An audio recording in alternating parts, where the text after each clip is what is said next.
to be able to record this so that we are able to post this later. So for those who came here just a little few minutes late, I want to remind ulit po yung pinag-aaralan po natin this evening.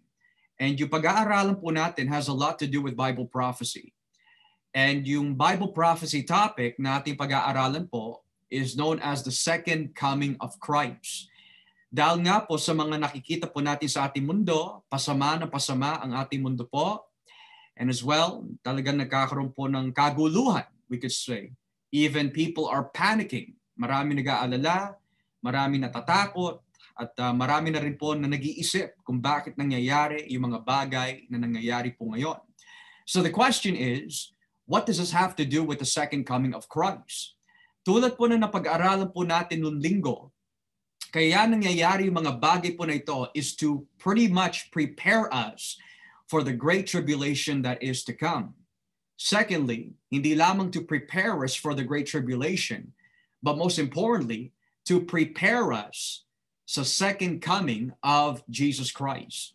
Now, kung babalikan po natin muli yung ating binasa po kanina, here in the book of Acts, Aklat ng mga Gawa, Kapitulo 11, Acts, Gawa 1, versikulo 11 pala po.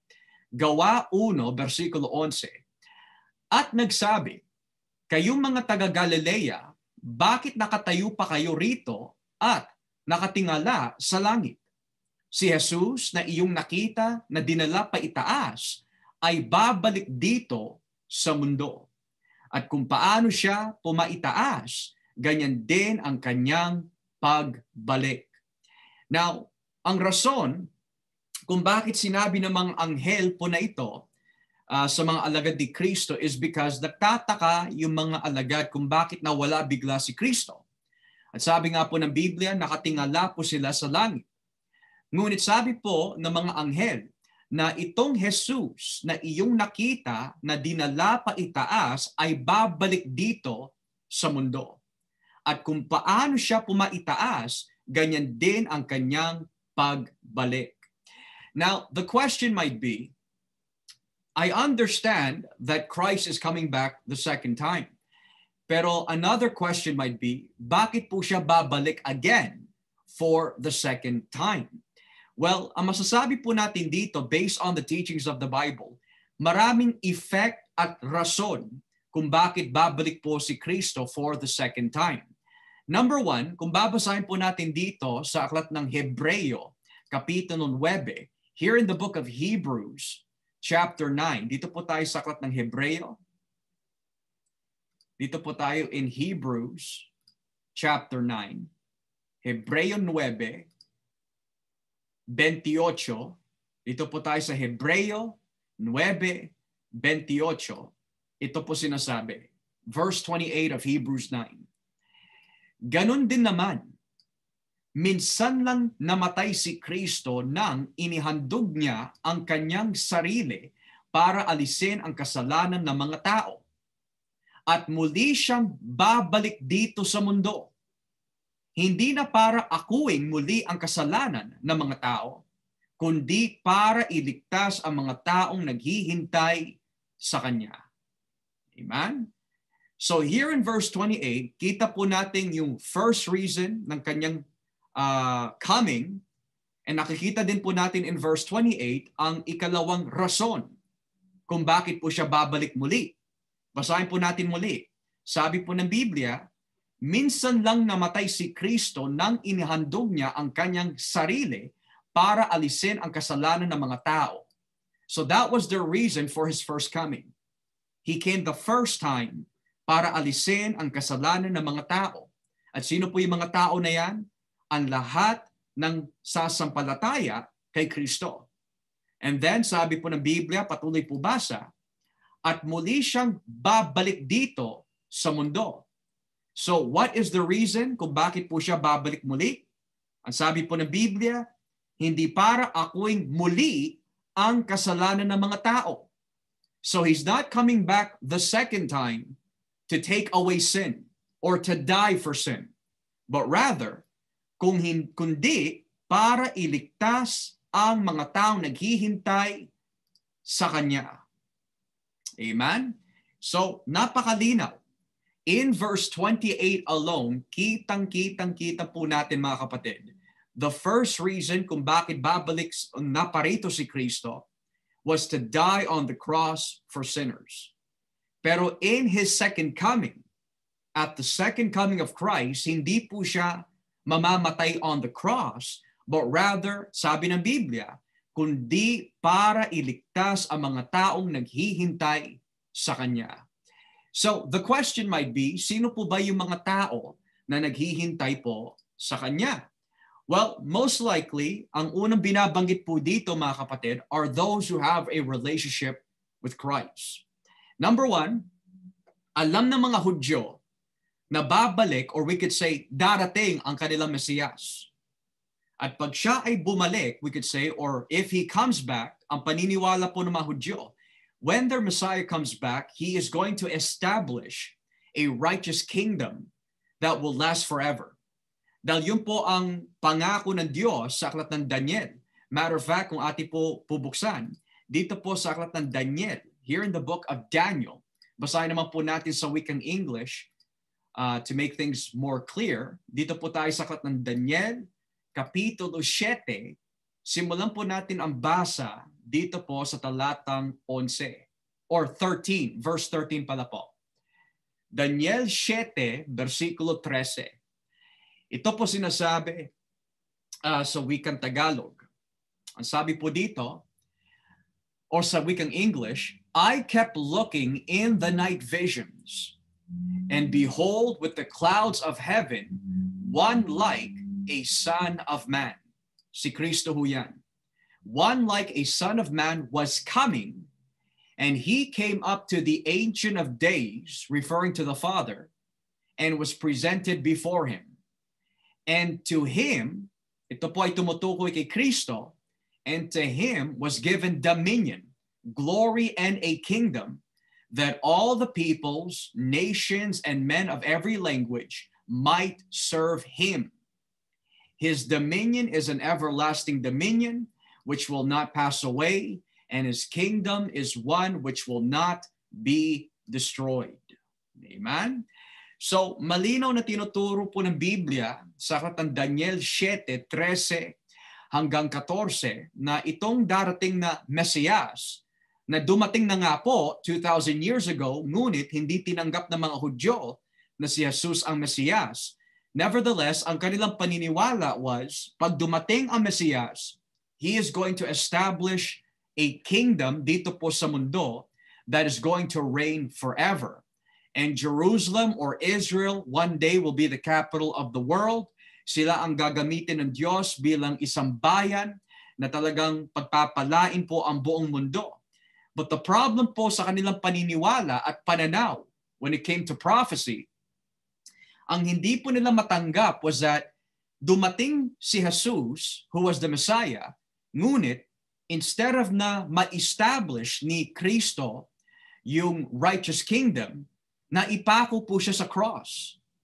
Kaya natisod ang mga Hudyo because they thought that this Jesus, who was in fact the Messiah, was going to establish a kingdom. Ngunit, naipako po siya sa krus, kaya po sila natisod is because they were expecting that the Messiah that would come is a mighty warrior that's going to overthrow the government at maghahari po siya. Ngunit, ang nakita po nila was a crucified Jew on the cross that died.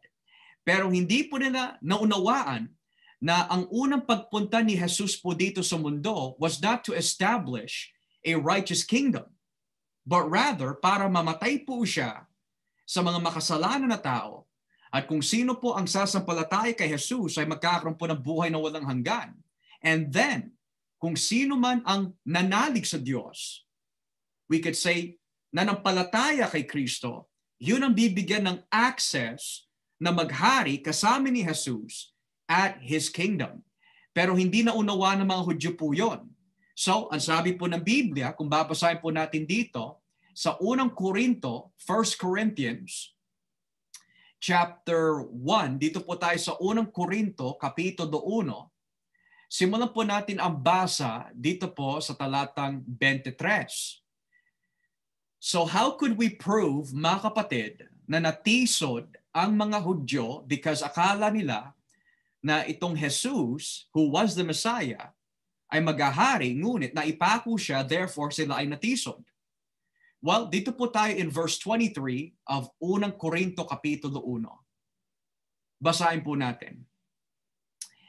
But we preach Christ crucified, to the Jews a stumbling block, and to the Gentiles foolishness. But to those who are the called, both Jews and Greeks, Christ, the power of God and the wisdom of God. So nabasa niyo po yun, mga kapatid, sa versikulo 23. Pinapangaral namin ang ipinakong Kristo. We preach Christ crucified. To the Jews, sa mga Hudyo, ito ay katitisuran. It is a stumbling block.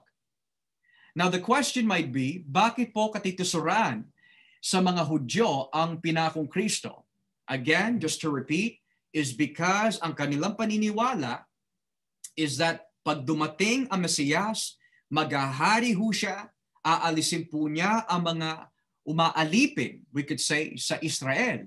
And therefore, maghahari po siya with a earthly kingdom that will not be destroyed, which nabasa po natin kanina sa aklat ng Daniel Kapitulo 7.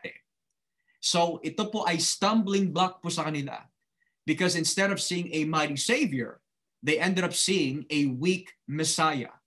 Okay? So kaya po sila natisod. Yun po ang kanilang pananaw.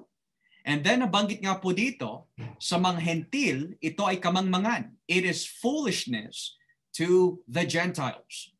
The question might be, bakit po ito naging kamangmangan sa mga hentil? Is because ang pananaw ng mga Greeks, we could say, in their philosophy, how could a crucified Savior be the solution for the world's dilemma? Kasi kung iisipin niyo po if you don't understand anything about the Jewish beliefs concerning about the Messiah, and for Jesus to be the Messiah, pero maipapako siya sa krus, mamamatay po siya sa krus, how is that the solution for man's salvation? Kaya sa mga hentil, ito ay kamangmangan. So kaya natisod ang mga Hudyo is because they did not understand His first coming. Kaya kamangmangan naman po ito sa mga hentil is because they couldn't understand how a Jew who is crucified on the cross could be the solution for man's dilemma. Okay? Ngunit, pag pumalik po tayo muli sa aklat ng Hebreo, balik ulit po tayo dito po sa Hebreo 9. Sabi po dito sa Hebreo 9, versikulo 28, babasahin ko po dito yung naka-highlight on the screen. Hebreo 9, versikulo 28. Ang sabi po dito, at muli siyang babalik dito sa mundo, hindi para akuing muli ang kasalanan ng mga tao, kundi para iligtas ang mga taong naghihintay sa Kanya. Amen? Kundi para iligtas ang mga taong naghihintay sa Kanya. Now, the question might be, sino po yung mga tao na naghihintay po sa Panginoon? Well, kung ating po bubuksan po dito sa unang Thessalonica, Kapitulo 1, 1 Thessalonians chapter 1, starting po dito in verse 1, I want to emphasize something. Unang Thessalonica, Kapitulo 1, versikulo 1. Ito po sinasabi sa wikang Tagalog. Mula kay Pablo, kasama sina Silas at Timoteo, mahal kong mga kapatid sa iglesia diyan sa Thessalonica, na nasa Diyos Ama at sa Panginoong Hesukristo, sumainyo nawa ang biyaya at kapayapaan. So sino po ang kausap ni Pablo po dito? Sabi ng Biblia, mga mahal kong mga kapatid sa iglesia. So mga Kristiyano ho ang kausap po ni Pablo po dito. Ngayon po, ano po yung ibibigay po niya na comfort sa mga Kristiyano? Basahin po natin dito sa versikulo G, verse 10 ng unang Thessalonica 1. Verse 10 ng unang Thessalonica Kapitulo 1. At sila na rin ang nagsasabi tungkol sa paghihintay nyo sa pagbabalik ng anak ng Diyos mula sa langit na walang iba kundi si Jesus na muli niyang binuhay. Siya ang magliligtas sa atin sa darating na kaparusahan. Amen? Now, the meaning of kaparusahan po dito in its context is a reference po from hell. It's a reference to eternal damnation. Pero, sabi po ni Pablo sa iglesia in Thessalonica, na babalik ang anak ng Diyos mula sa langit. Okay? So kanina, nung binasa po natin sa Hebreo 9:28, babalik po siya upang magligtas. Sabi naman ni Pablo po dito sa verse 10 ng unang Tesalonica, Kapitulo 1, pag bumalik si Kristo, ililigtas po niya ang mga naghihintay ho sa Kanya. At sino po yung mga naghihintay po sa ating Panginoon? Well, nabasa po natin kanina in verse 1, ang iglesia ng Panginoon. So yan ho ang ating pag-asa. Yan po ang ating hinihintay, we could say, na propesiya na kailangan maganap. At yan po yung pagbabalik ng ating Panginoon. Amen? The second coming of Christ. Ngayon po, if we go to the next chapter, in 1 Thessalonians chapter 2, unang Thessalonica, Kapitulo 2, simulan naman po natin ang basa dito po sa versikulo 19, verse 19. Nagiging malinaw po ba mga kapatid? Unang Thessalonica, Kapitulo 2, versikulo 19. Ito po sinasabi, gusto naming bumalik dahil walang ibang nagbibigay sa amin ng pag-asa at kagalakan kundi kayo. Hindi ba't kayo rin ang maipagmamalaki namin sa harap ng Panginoon Hesukristo sa pagbabalik niya? Amen? So, we see here another reference to the coming of Christ. Kayo ang ipinagmamalaki namin sa harap ng Panginoong Hesukristo sa pagbabalik niya. And then in the next chapter, in chapter 3 naman po, dito po tayo sa chapter 3, versikulo 13, chapter 3, verse 13.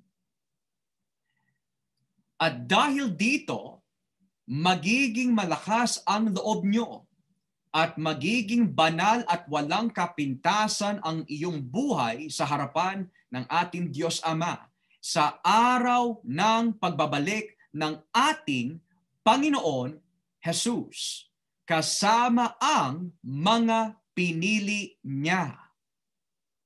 Amen? So Christ again is being referred to in verse 13 na babalik muli po siya for the church. Now, ito po yung tinatawag sa Biblia, yung matinding pag-asa ng iglesia. Ang pagbabalik ng Panginoon is our blessed hope. Basahin po natin dito sa aklat ng Tito, Kapitulo 2, the book of Titus. The book of Titus, chapter 2, starting at verse 13, versikulo 13. Titus chapter 2, verse 13. Ito po yung tinatawag the blessed hope of the church. Tito 2, versikulo 13. Habang hinihintay natin ang napakagandang pag-asa na walang iba kundi ang maluhating pagbabalik ng ating dakilang Diyos at tagapagligtas na si Hesu Kristo. As I repeat again, habang hinihintay natin ang napakagandang pag-asa na walang iba kundi ang maluhating pagbabalik ng ating dakilang Diyos at tagapagligtas na si Hesukristo. The question might be, paano po siya naging blessed hope? How is He our blessed hope?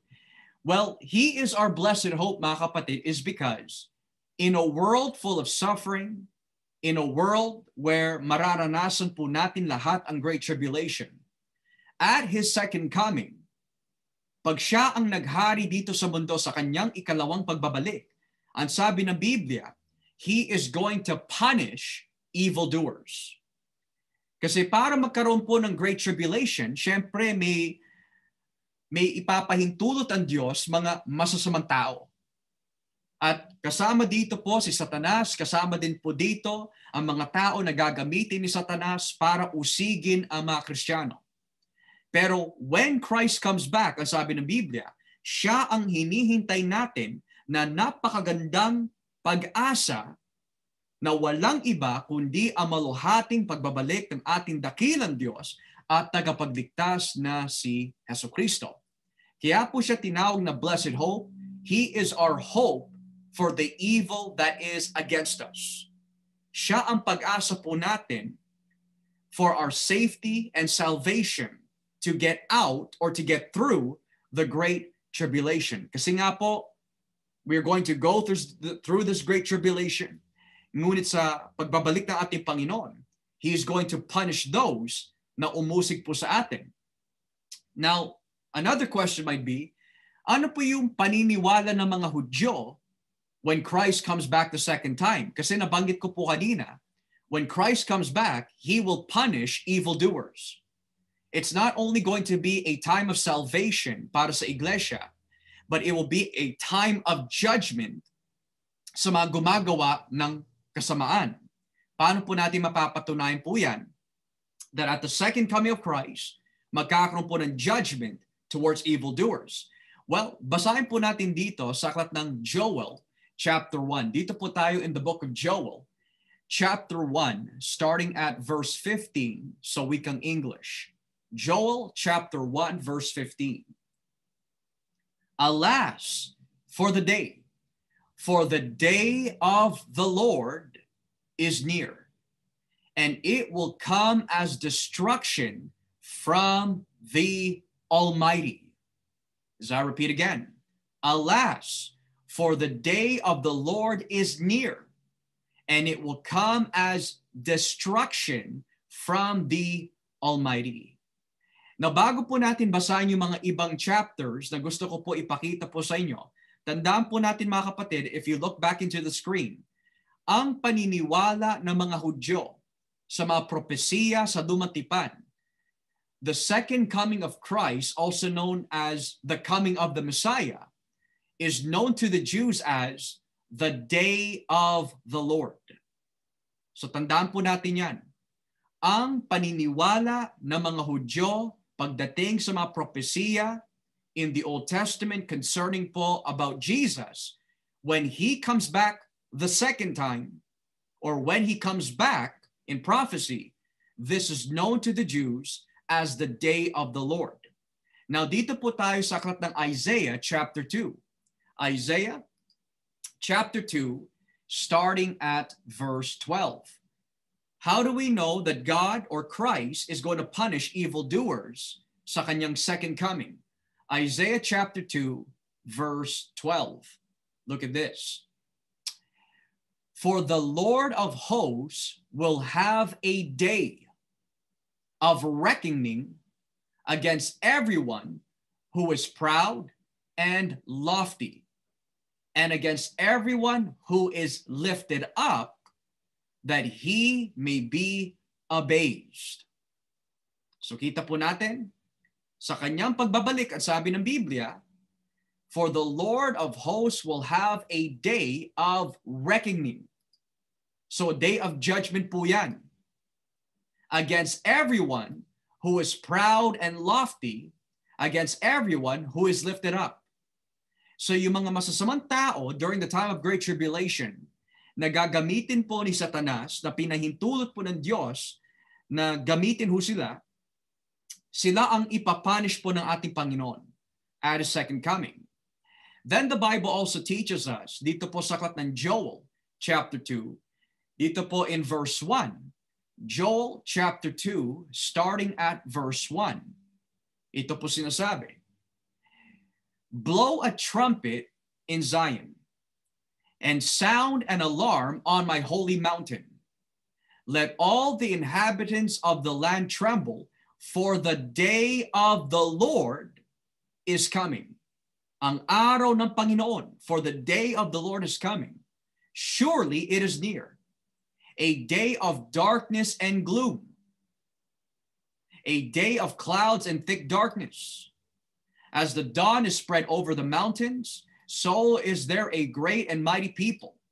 There has never been anything like it, nor will there be again after it, to the years of many generations. So kita po natin, the day of the Lord is coming. At ano po mangyayari? Ang sabi po ng Biblia, a day of darkness and gloom. So, kitang-kita ho natin dito mga kapatid, that when the Bible talks about a day of darkness and gloom, this is a reference to judgment. Natatandaan niyo po ba yung sinabi ni Kristo dito po sa aklat ng Mateo 24? If you kindly turn with me in Matthew chapter 24. Matthew 24. And let us start here in verse 29. At tignan po natin kung may connection yung Old Testament descriptions of His coming sa sinabi po ni Kristo in Matthew 24 verse 29. Basahin po natin. But immediately, if you notice it, but immediately after the tribulation of those days, the sun will be darkened, and the moon will not give its light, and the stars will fall from the sky, and the powers of heavens will be shaken. Di ba nakita po natin kanina in Joel? Ang araw ng Panginoon is going to be gloomy. Ang araw ng Panginoon is going to be dark. This represents judgment.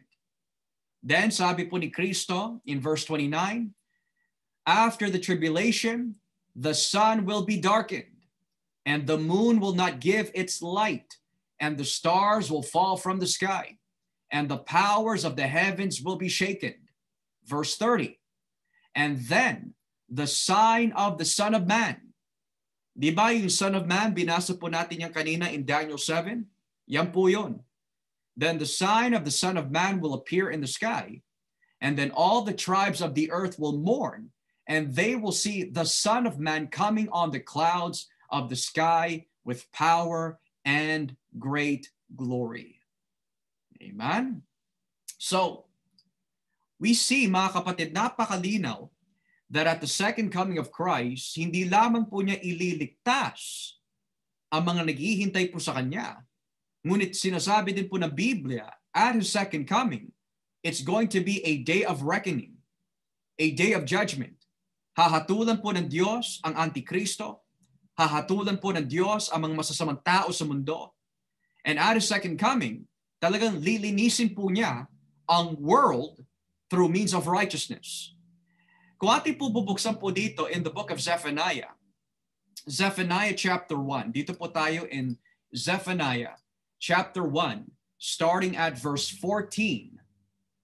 Zephaniah chapter 1, verse 14. Notice what it says here. Near is the great day of the Lord, near and coming very quickly.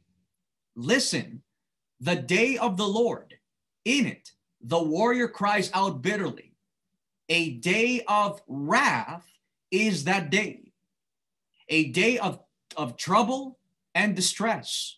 A day of destruction and desolation. A day of darkness and gloom. A day of clouds and thick darkness. Amen? So, kitang-kita po natin yung language sa bawat prophecy ng mga propeta sa lumang tipan, nagkakaisa ho silang lahat.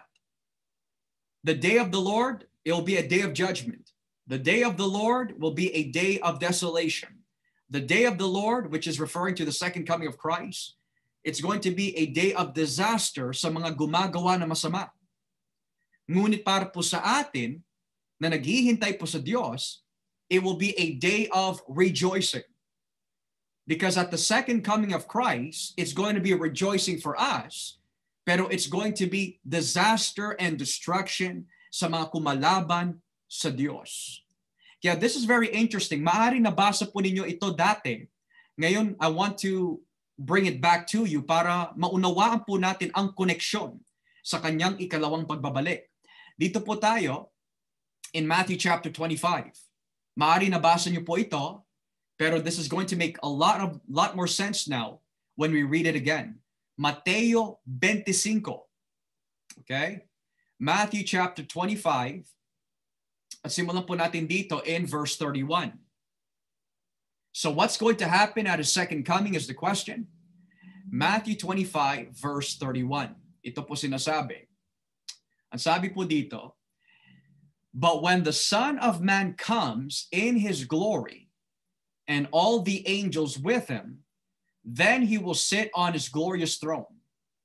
All the nations will be gathered before Him, and He will separate them from one another, as the shepherd separates the sheep from the goats. Now, hinto muna po tayo dito. Ano po ba ang simbolo po ng tupa? Mga nagpapasakop sa Diyos. Mga may relasyon po sa Diyos. Ano po ang simbolo ng mga kambing? Ito po yung hindi nagpapasakop sa Diyos. Mga kumakalaban sa Diyos. Okay? And He will put the sheep on His right and the goats on His left. Then the king will say to those on His right, mga tupa, come, you who are blessed of my Father, inherit the kingdom prepared for you from the foundation of the world. So ano po yung kingdom na binabanggit po dito? Hindi po langit, but rather yung kingdom, earthly kingdom, ng Messiah that He will establish at His second coming. Okay? Verse 35. For I was hungry, and you gave me something to eat. I was thirsty, and you gave me something to drink. I was a stranger, and you invited me in. Naked, and you clothed me. I was sick, and you visited me. I was in prison, and you came to me. Then the righteous, look at this, the righteous will answer Him, Lord, when did we see you hungry and feed you, or thirsty and give you something to drink? And when did we see you a stranger and invite you in, or naked and clothe you? When did we see you sick or in prison and come to you? The king will answer and say to them, ito ang sasabihin ni Kristo sa mga anak po niya, truly I say to you, to the extent that you did it to one of these brothers of mine, even the least of them, you did it to me. So what does that mean? Pag tayo po ay naging mabuti sa kapwa po natin na mananampalataya, at we could even say na pinanalangin po natin ng Israel, ang bayan ng Diyos, we could say safely, iingatan po tayo ng Panginoon, pagpapalain niya po tayo.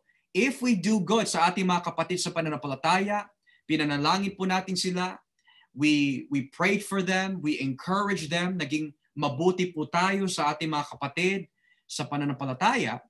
Ang sabi ng Biblia, kung ano yung ginawa po natin sa kanila, ginawa din po natin sa Panginoon.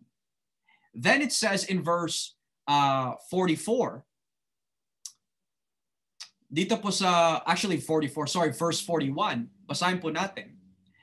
Then He will say to those on His left, ito po yung mga tao hindi nagpasakop sa Diyos, depart from me, accursed ones, into the eternal fire which has been prepared for the devil and his angels. For I was hungry, and you gave me nothing to eat. I was thirsty, and you gave me nothing to drink. I was a stranger, and you did not invite me in.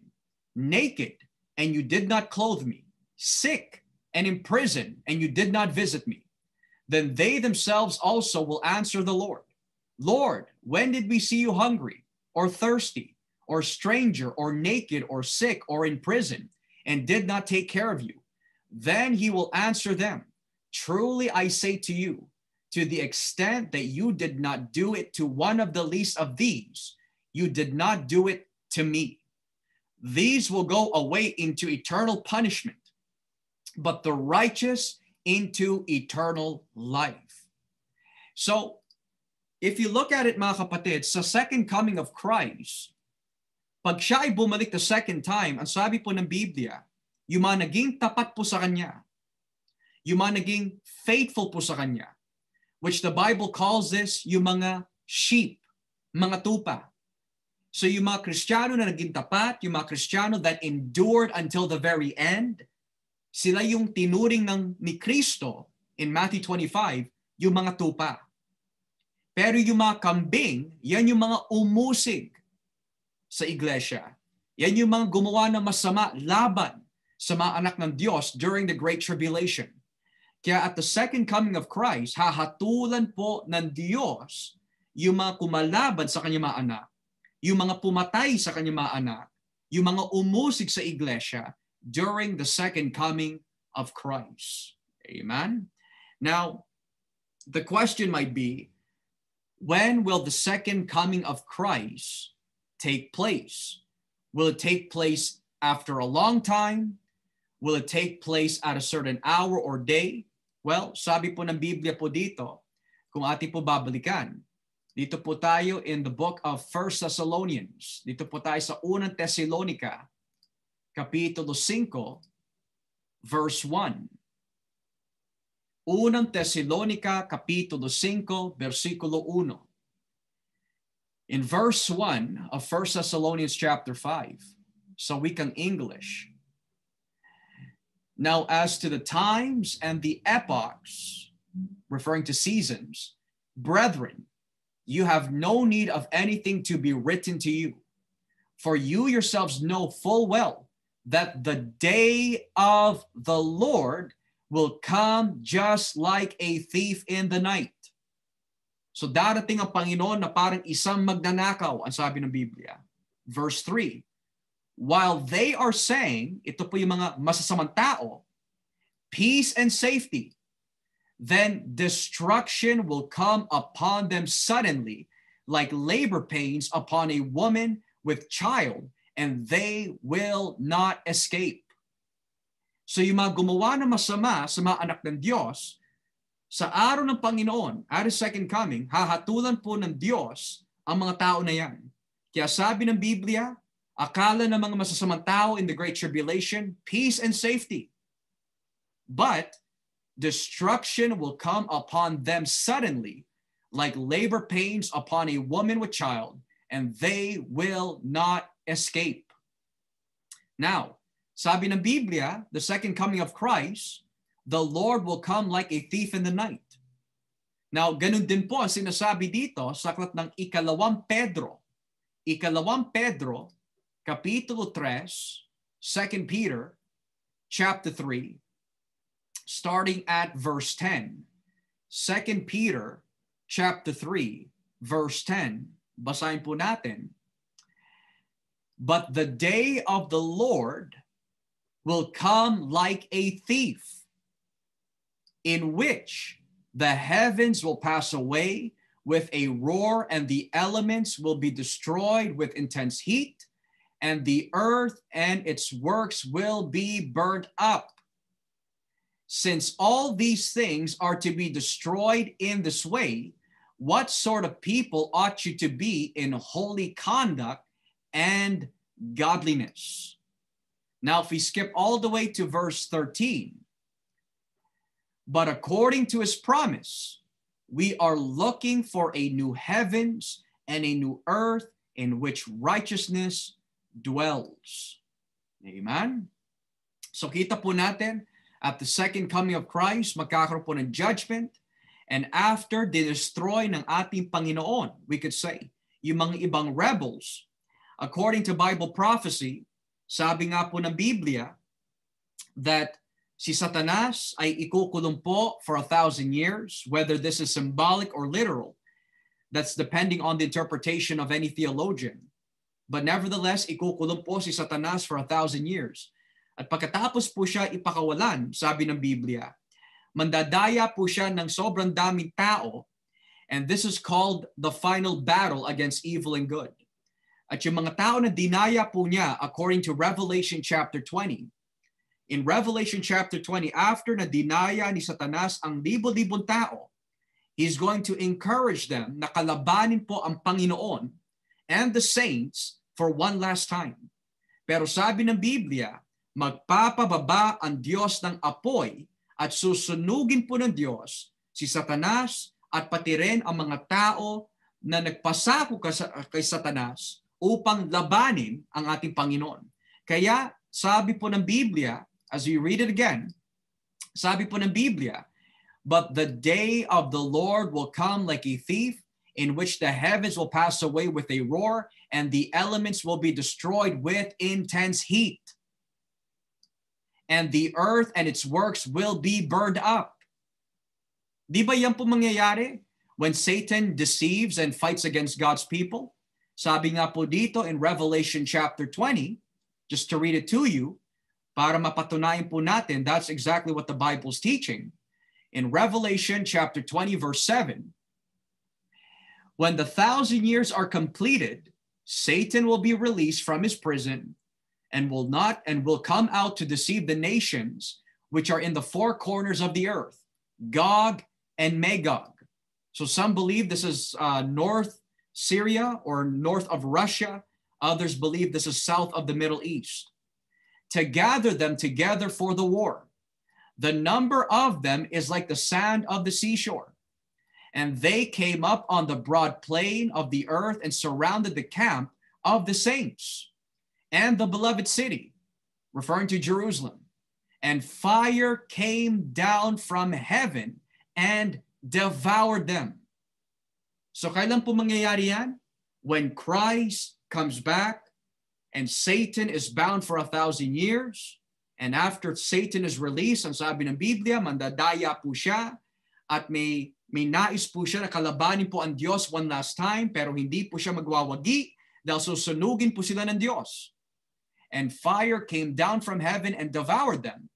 And the devil who deceived them was thrown into the lake of fire and brimstone, where the beast and the false prophets are also, and they will be tormented day and night forever and ever. Amen?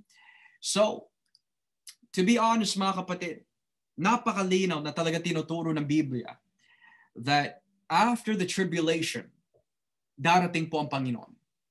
Malinaw na tinuturo po in Matthew 24 verse 29, after the tribulation of those days, makikita po natin ang ating Panginoon in the clouds at He's going to rescue the nation of Israel.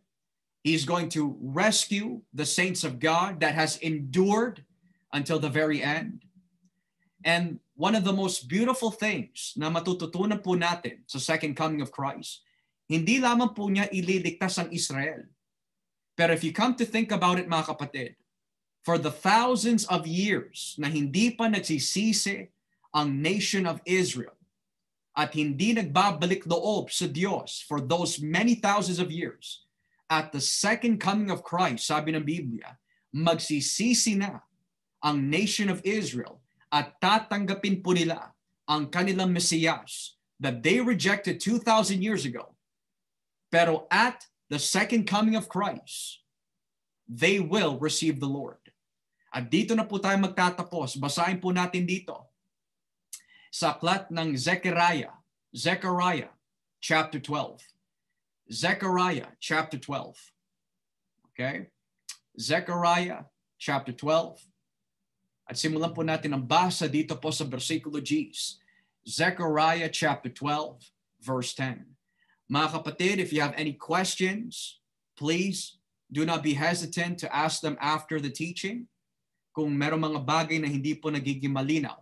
Zechariah 12, verse 10. I will pour out on the house of David, referring to Israel, and on the inhabitants of Jerusalem, the spirit of grace and of supplication, so that they will look on me whom they have pierced. Sino po yung me? Si Kristo. And they will mourn for him as one who mourns for an only son, and they will weep bitterly over him like the bitter weeping over a firstborn. In that day, there will be a great mourning in Jerusalem, like the mourning of Hadad-Jerman in the plain of Megiddo. And then, if we go to chapter 14, not only magsisisi po ang Israel, Pero sabi po ng Biblia, in chapter 14 of verse 4, sabi po dito, in that day, his feet, referring to Christ, will stand on the Mount of Olives, which is in the front of Jerusalem on the east. And the Mount of Olives will be split in its middle from east to west by a very large valley, so that half of the mountain will move toward the north and the other half toward the south. You, referring to those who are in the tribulation, you will flee by the valley of my mountains. Amen. If we skip here, then the Lord, my God, will come, and all the holy ones with him. And then if we skip again, verse 9, pag siya ay bumalik na, verse 9, and the Lord will be king over all the earth. In that day, the Lord will be the only one, and his name the only one. Amen. So, based on what we've been reading and learning so far, mga kapatid, ano po yung natutunan po natin? Well, we've learned the first time na parito po si Kristo was to die on the cross for sinners. The second time he comes back upang iligtas ang mga naging tapat in the tribulation at iligtas ang nation of Israel. We also learned na sa kanyang pagbabalik, sabi ng Biblia, wawasakin po niya, hahatulan po niya, parurusahan po niya ang mga taong masasama na gumawa ng masama laban sa kanya, laban sa kanyang pangalan, laban sa kanyang mga anak. And last but not least, sa kanyang pagbabalik, he is going to establish a righteous earthly kingdom. At siya na ang magiging hari ng buong mundo. Wala na corruption, we could say, na pwede pa maghari because Christ is going to destroy the corruption. Kaya nga, yung 1,000 years na maghahari po siya dito sa mundo, he's taking down corruption. At pagkatapos po ng 1,000 years na maghari po si Kristo, and then, sabi ng Biblia, lalabas ulit po si Satanas, and then susunugin po ng Diyos si Satanas, at pagkatapos na sunugin ng Diyos si Satanas, diyan na po papasok, we could say, yung Great White Throne Judgment. At pagkatapos na hatulan po ng Diyos ang mga masasama at the Great White Throne, bababa na po ang bagong Jerusalem. At doon, bababa na rin ang Ama. And then, makakasama na po natin ang Ama for all of eternity. To which nabasa po natin kanina, magkakaroon po ng bagong langit at bagong lupa, new heaven, new earth. And all of this is going to take place when Christ comes back the second time, where he will establish his kingdom reign. Kaya sa gabi po na ito, mga kapatid, nawa po sa ating mga pinag-aaralan at binabasa at sa paliliwanag po ng bawat talata na ating po binasa, nawa ito po ay nagbigay ng clarity, nagbigay po ng linaw, na talagang ang pag-asa po natin in our world of corruption is the second coming of Jesus Christ. He's coming for the saints. He's coming for his nation. He's coming to destroy unrighteousness once and for all. Kaya sinabi ni Pablo in Titus 2 verse 13, waiting for our blessed hope, the blessed hope who is our great God and Savior, Jesus Christ. Kaya kung naging malinaw po sa atin ang ating pag-aaral, purihin po ang Diyos. And if we have any questions and answers or Q&A, we can do that right after our prayer. So kung naging malinaw po, again, purihin po ang Diyos. Let us pray na po, mga kapatid. Let us pray.